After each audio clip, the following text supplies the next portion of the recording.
Hello, friends. Hope you're all doing well. I had the opportunity to speak recently with Robert Mcdonald, the famed professor at the Curtis Institute and the Juilliard School. We spoke about early beginnings as a musician, life in chamber music, what it was like to come back to Curtis as a professor, and even a little bit about piano technique. Robert Mcdonald has a very special way of teaching, which we experienced here at the UMKC Conservatory for 2 days while he was in residence. But I wanted to try to get to the bottom of how he does what he does. So I hope that you'll enjoy this short interview and conversation with Robert Mcdonald. First of all, I just want to thank you for being with us for these last 2 days, because it's been so inspiring on so many levels. And, you know, of course it's for the students that you gave master classes, but actually it's also for the professors. You know, I feel like we all learned so many new things, and I'm excited to go and teach now on Monday again. It's very nice of you to say these things, Tom. It's also so obvious to me that the atmosphere of this school and the sort of dynamic between the students and the faculty is of a very special order. Well, good. Well, thank you so much.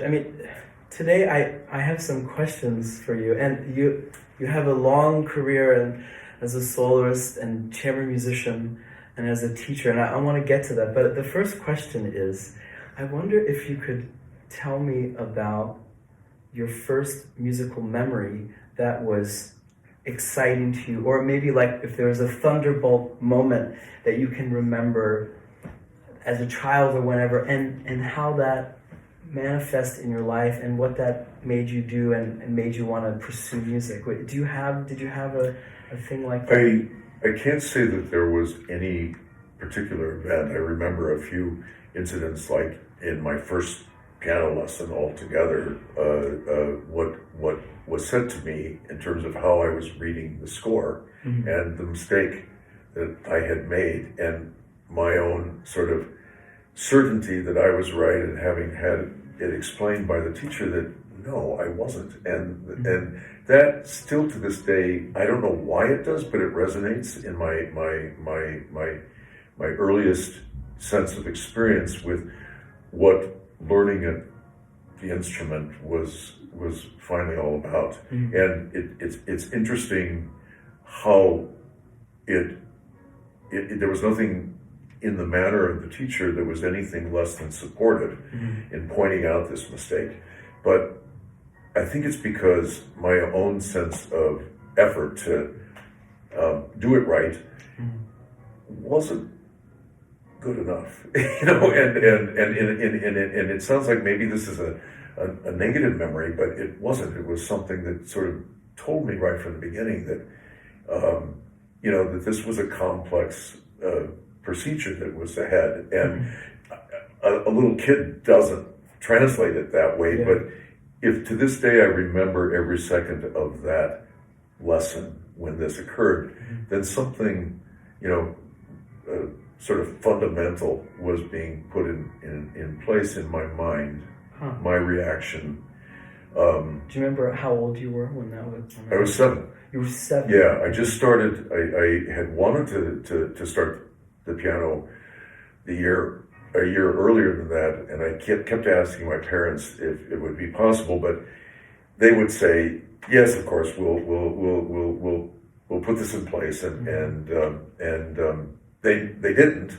And the reason being that I had 2 older brothers that they had tried to interest in, piano lessons, and mm-hmm. it had not gone well. And so they couldn't quite believe that their next child, on their own, wanted this, and it wasn't anything that they were trying to bring about or force. It was just, but they didn't. I think they were they were shell shocked from my older brothers and their attitude towards the lessons that they took, and so on. So it was a ways down the road before it actually came came to reality. But I was about 7.5 years old when I started to play. And you felt that it wasn't just a toy. For some reason, you felt that it was like, there's a lot here to investigate. Is that what you're saying? And I also remember that it became fairly apparent at an early stage that I read well. And it wasn't anything that it wasn't a skill necessarily that I had to acquire, in terms of being told how to go about, sight reading. And it was driven by, if I had a book of, pieces that I was studying, it was more important for me to read everything that was in that book and not just to be interested in what I had to prepare for the next lesson. And that was something that was very apparent in my early development. And nobody was telling me to do that. It was just sheer curiosity and wanting to hear, through my own hands, how this music went. What did it sound like? Right.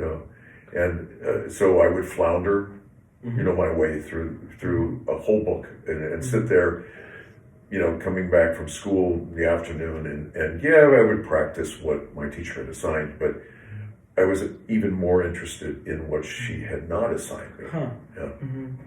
Wow.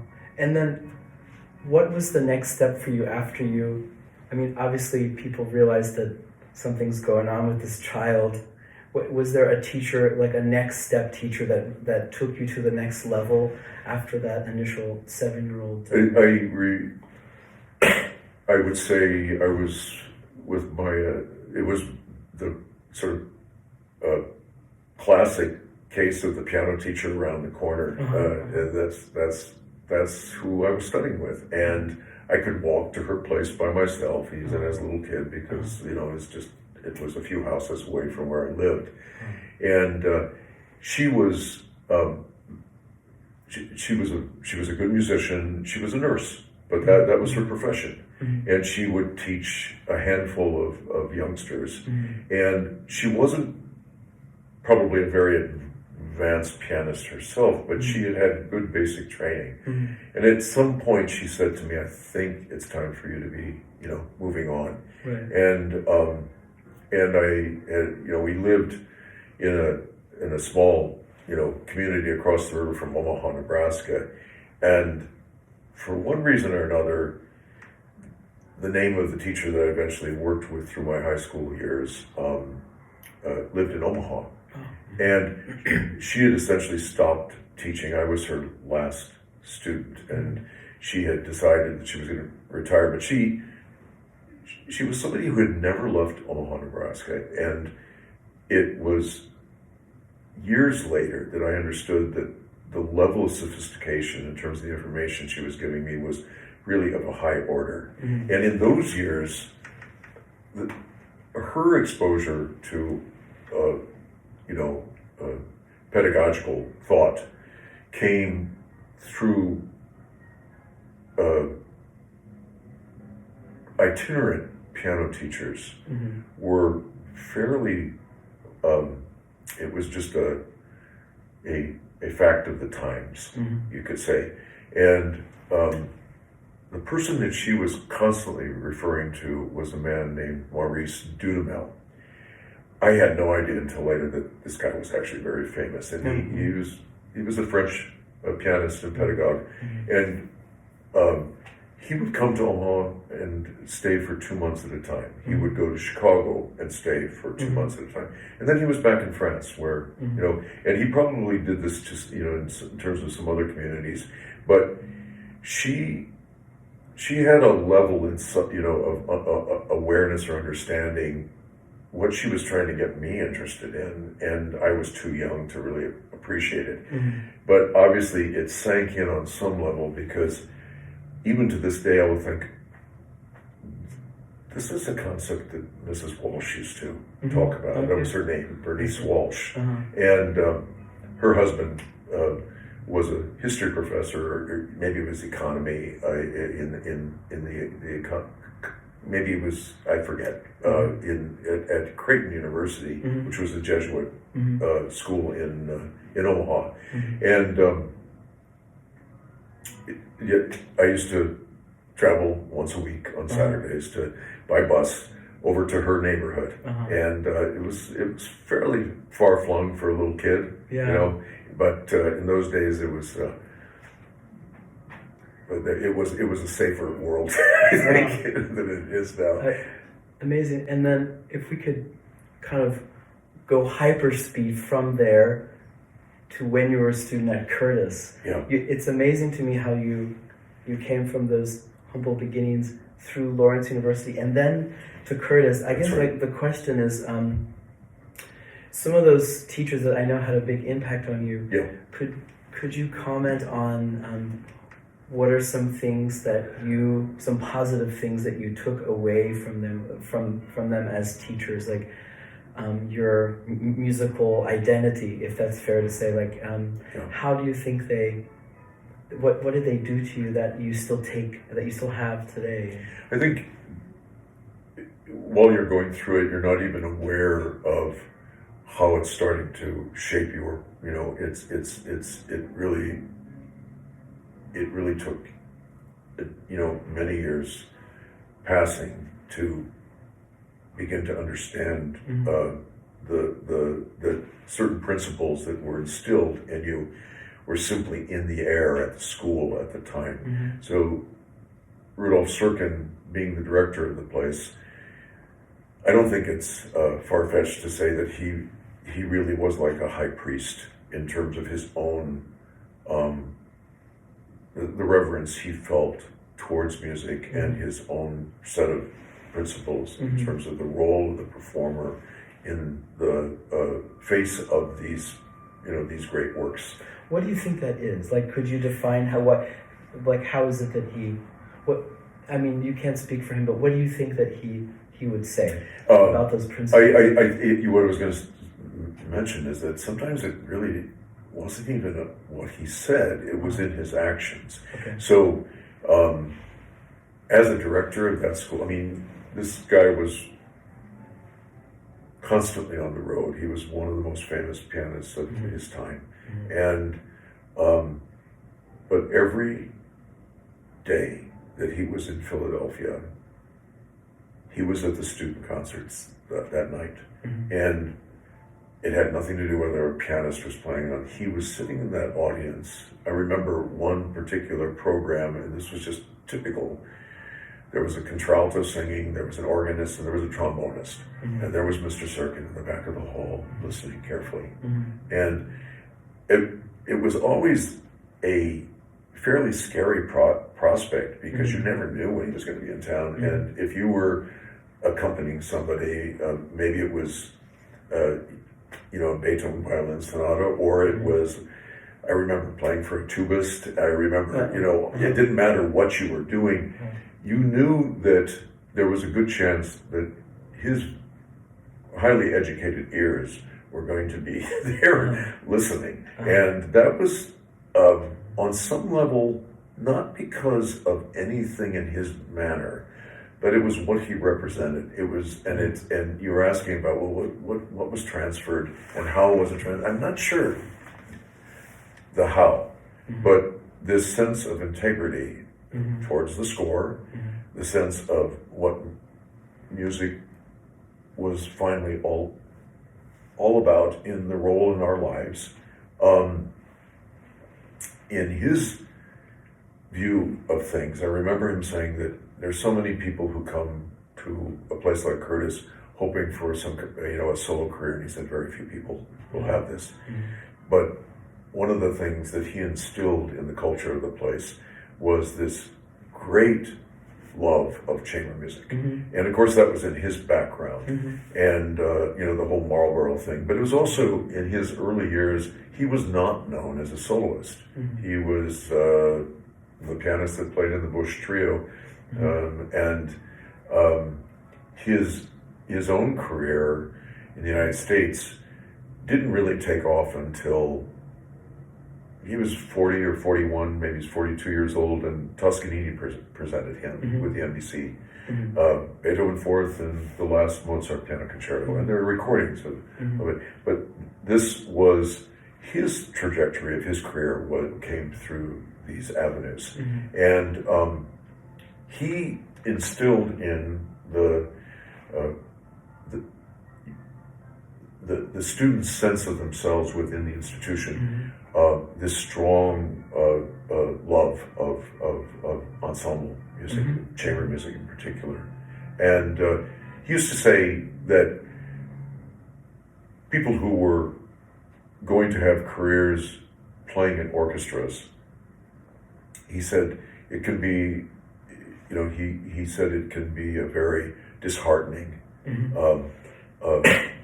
over the long term, the sense of themselves as musicians and so on. But he said, if they have this and they take that away from their experience at the school, they have something they can hold on to and fan the flames of for the rest of their lives. So when you were at Curtis, I mean, was that your first introduction to chamber music and to duo? No. I remember in high school, I was always looking for somebody that could just play the piano well enough to do some duo stuff, and I never could find anybody. In those days, there was very little going on in either Omaha or a place, or Iowa, these smaller communities. I think that changed over time, but in my years, I never knew any other pianists. There was a very well-known teacher in Lincoln, Nebraska, who ran the Rocky Ridge Music Center. I don't know if you've ever in Estes Park, and she had a studio that was pretty lively, but it seems like Lincoln, Nebraska, it was close enough to Omaha. It seemed like it was light years away. In those at that time, people didn't travel in the way that, of course, it's become. Do you remember, like, when you were at Curtis, some situation where you felt really unequal as a collaborative partner or as a duo partner? Is there things like that you can point to? I felt that way towards all my colleagues. I just felt like there were so many different personalities to learn from, and so that's the way I viewed it. And I never thought. Sometimes you would play with somebody who was far more experienced. They already had a career going, and that was humbling for me and terrifying, actually, because I kept thinking they're not going to put up with me, because I don't know as much as they do. But the sense of collegiality at the school was always a very positive thing. Yeah, more or less. But I remember when I then went to Lawrence, and I was doing a lot of ensemble work. Just again, it's tied to why did I constantly read all the other pieces that were in these books when I was a child. It's the same thing. I went to almost every student recital. I did the same in my years at Curtis.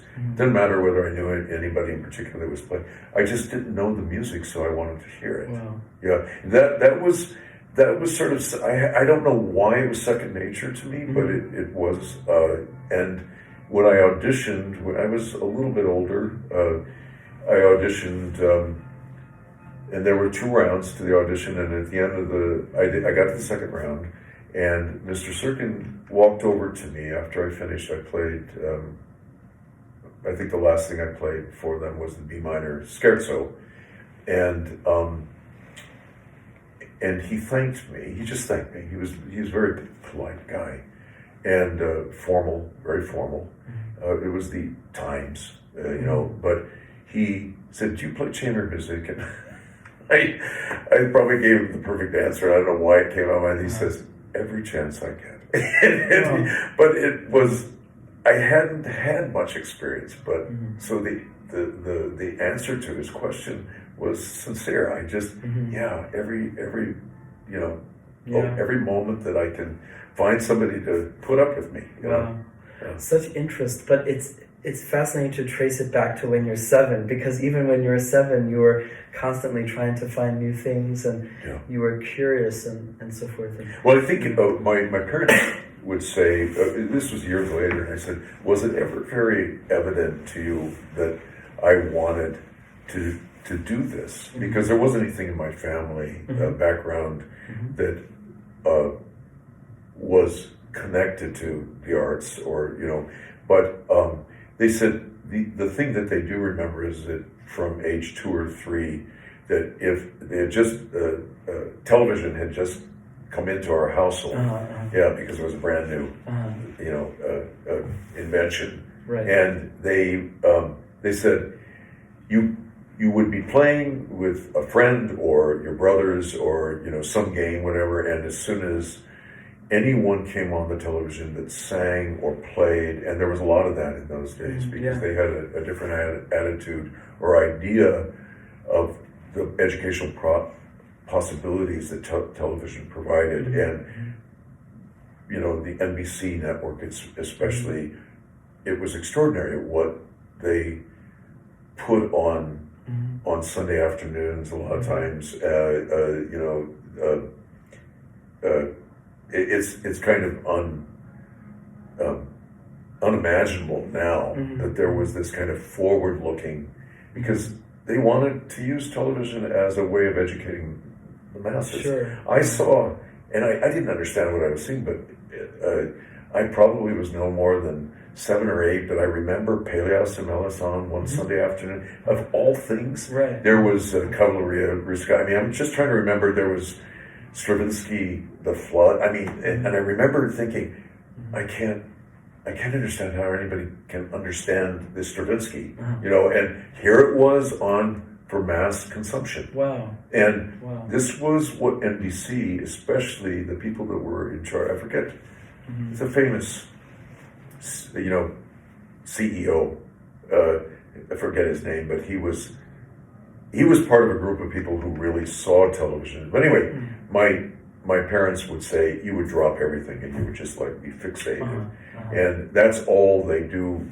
I was no prodigy. I was not in any fashion, but I did have a abiding love that was apparent for all things that had to do with music. So what was it like when now we're sort of going more forward in the future from there, but eventually you became a faculty member at Curtis years later. What was that like to join the faculty after being a student there? And like, once you joined, was there a torch that you wanted to or bear, or was there something that you wanted to change, or was there something at all like that when you joined the faculty eventually? No, I would say that at the time, it was 2006, and Mr. Grafman called, and I remember exactly how the conversation went, and he said, we've been talking, and we would like to invite you next year and he said, the students are wonderful, the pay is lousy, you know, but it's for the rest of your life, Bob, if you would accept it. And I remember saying, are you sure you have the right Robert Mcdonald? There are a lot of Robert McDonalds in the world, but I said, what is, you know, this is the last place in the world that I thought I would wind up, you know, working. But I was working at Juilliard by that time. And at that point, then you're on their radar. I had been coming down to give classes twice a year. And that is frequently how it leads to maybe future hiring. I see. Yeah. I see. And I don't know even why that started, but I began doing that. And had done it for a few years. Was there, if you can remember that initial, was it more of excitement when you were hired, or was it more fear and trepidation? Both. Both. Yeah. Because, I mean, if you go to that school, but when you're a student, you feel sort of obligated to try to help the school in some way, perhaps. Yeah. So, Yeah. Do you remember what those initial feelings were? I would say exactly what I just said, which is those two types of reactions were there in me, and I even remember by the time I was teaching the following September, I didn't quite believe that this had actually fallen into place. But it was a very welcoming place to me, and I think to this day, if I think about the teachers I had there, I would never ever put myself in that category. But it is part of a tradition, and one way or another, you are part of that tradition, and it's how things evolve. They don't stay the same. They don't. The fact that Rudolf Serkin or Gary Grafman was ahead of the school for so many years, and what they represented in terms of their careers and their role as educators. I would say that has always been inspirational to me, and you just do the best with what you bring to the table. You don't try to improve on anything. You just try to respect. Right. I see. Right. Yeah. Right. Yeah. Let's take a left turn. You're so humble about this, but I've watched you teach these last 2 days, and you have this incredible ability to zero in on the students' needs and make it crystal clear what needs to happen. But you do something which I think is fascinating. There's a musical idea, and it's always connected with a physical idea.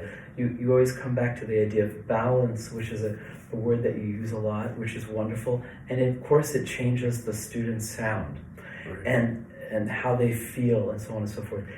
It's a hard question, but can you talk a little bit about that process? Or are you aware that you do that? I think that by this time, I can trace in some fashion my own evolution, I suppose, as a teacher.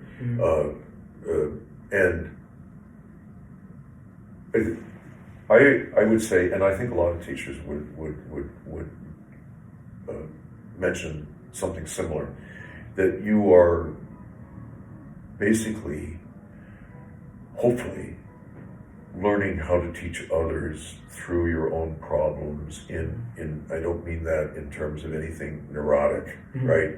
But in the things that you've struggled with yourself, and not wanting, if you're going to teach somebody else, I've always felt that I'm not going to pass along the things that I struggled so much to understand first of all as a musician, but you can't project the music effectively unless you're also a skilled instrumentalist. So a lot of times what you're talking about, I know from experience and having worked with enough talent over the years that you can get them to trust themselves more successfully as musicians if their sense of what they're doing as instrumentalists is in some kind of to use that word balance. It may be physical balance here at the keyboard and how we're made as human beings, how the instrument is made, and how then do we how does the playing of the instrument, how do we learn to allow these patterns to fit us more like a glove fits, so that you become more of a direct extension of the instrument itself instead of. I felt when I was a younger player that I was always doing my best to project what I felt the music was about. I didn't have much in the way of somebody who told me what my problems were, and I had teachers that were marvelous musicians that held up a standard that basically says this is what has to be accomplished if you're going to play this Beethoven sonata or this Chopin ballade or whatever it happens to be. And we're not going to tell you how to do it. We're going to tell you, how to think about it as a piece of music and so on. But that can lead to all kinds of, difficulties with you bring, not because you wish for this, but you feel so much intensity inside in terms of what the music is trying to say, and you don't know how to really execute except through your imagination and your ears, your imagination. And I knew once I started to take the teaching seriously that this was not enough, and I wasn't going to let my students, if I could help it, suffer what I've always felt, would get in my way, as a performer. And so I think it's just been a long process of figuring out that if you can create a sense of something more organic for the student in terms of how they relate to the sounds that they're making, the instrument that they're playing, then they stand a chance to actually feel that their own imagination starts to work through the flexibility that they are acquiring. As instrumentalists. But it's amazing to see how you work that in, because of course it's not just it's this, but it's with the ear and it's with the pedal. It's like all these things, but in a combination that is just so wonderful. Are these ideas? Are they just things that you found, or did you grab it from other places? Trying to work through my own, let's say, my own problems as an instrumentalist. Asking people who knew more than I did, certainly, and finding that in various directions. It's not going to come from just one, but it's also one of the things, and this has been a great privilege, is that I've had a lot of students who could play with much more ease than me, and I used to worry that I couldn't keep up with them, and then you realize, well, by your experience, you still know more than them. But I was constantly learning from watching. And everybody, no matter how instinctive they are as instrumentalists, everybody needs help. In terms of being able to execute the music and as full of fashion as we need to, right? And so I was constantly sort of aware that there were certain things that the best players did that all looked the same. I see. You start to figure out coordination issues and why it works so well, and it would be reinforced by another student who was just as talented, and after a while you begin to understand that coordination is coordination, and the relationship to other things in music making is much more complex, but you want that basic relationship to the instrument to be just a solid one, and following certain principles of how it's made, how we're made, and the two eventually come together. I love that, and it's so clear when you do it.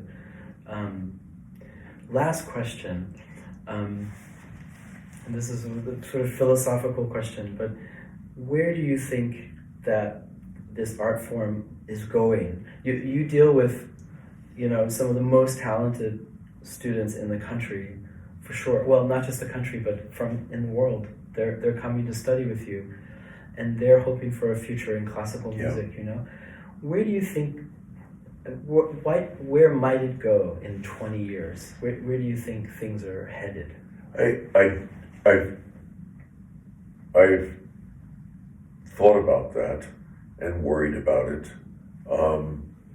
because you're trying to be as honest as you can be with, you're not just trying to be honest as a pedagogue and musician.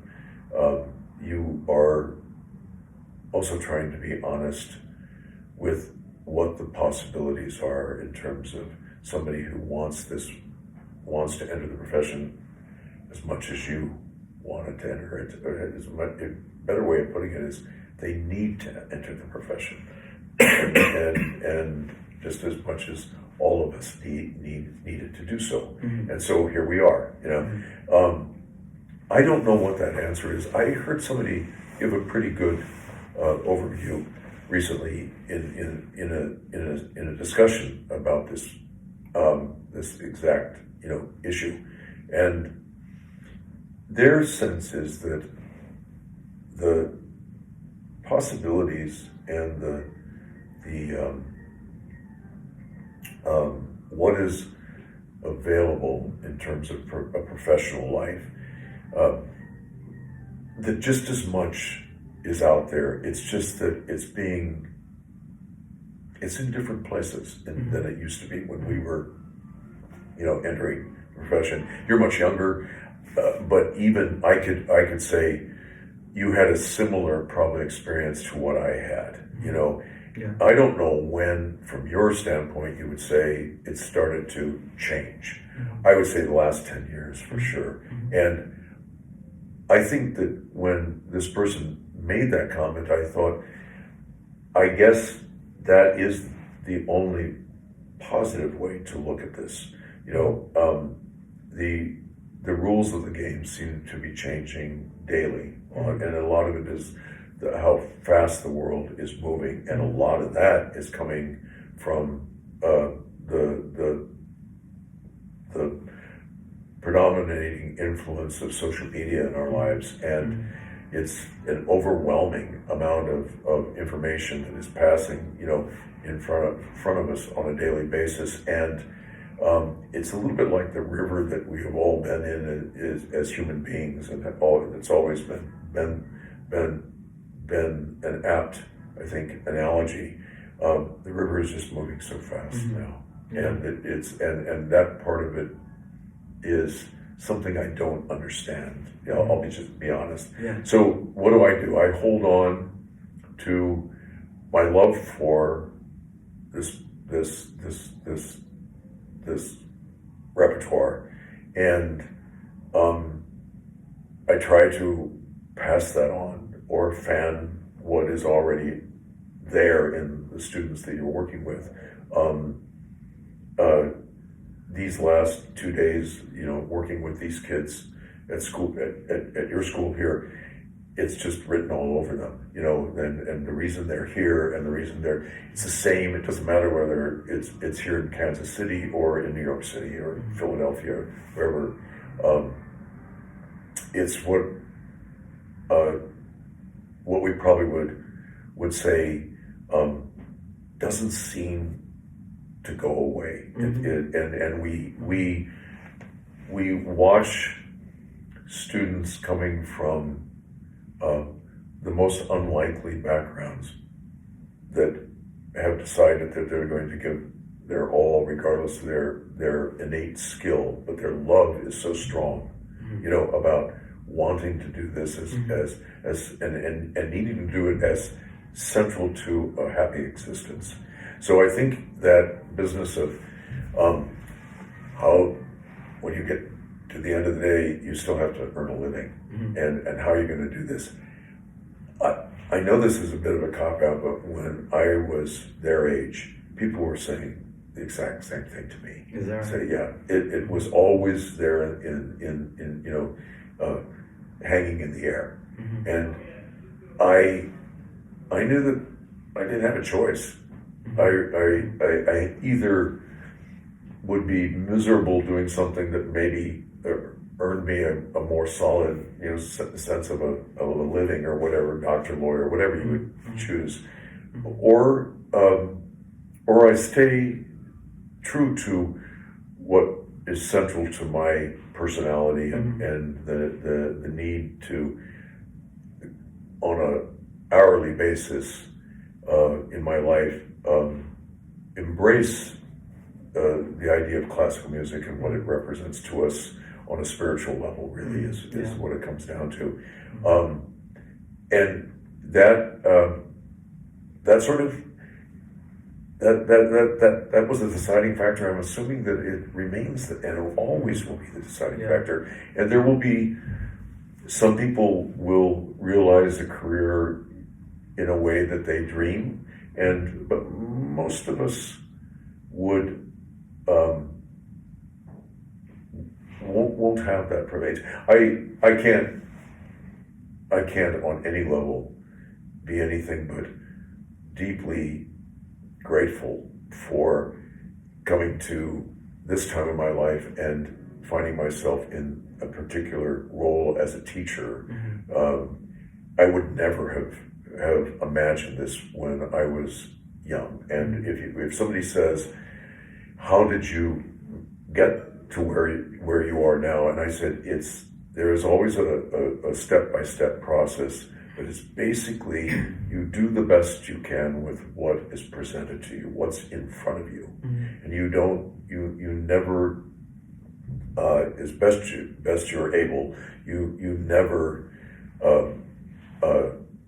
treat anything less than, or do anything less than 150%. Nothing. Right. It's just because it has to do with everything that then what you come to represent to others in the business.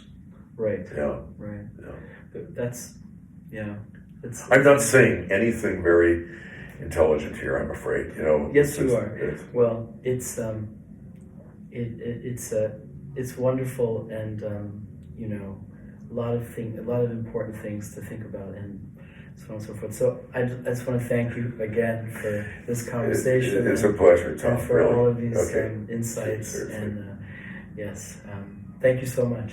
Thank you very much.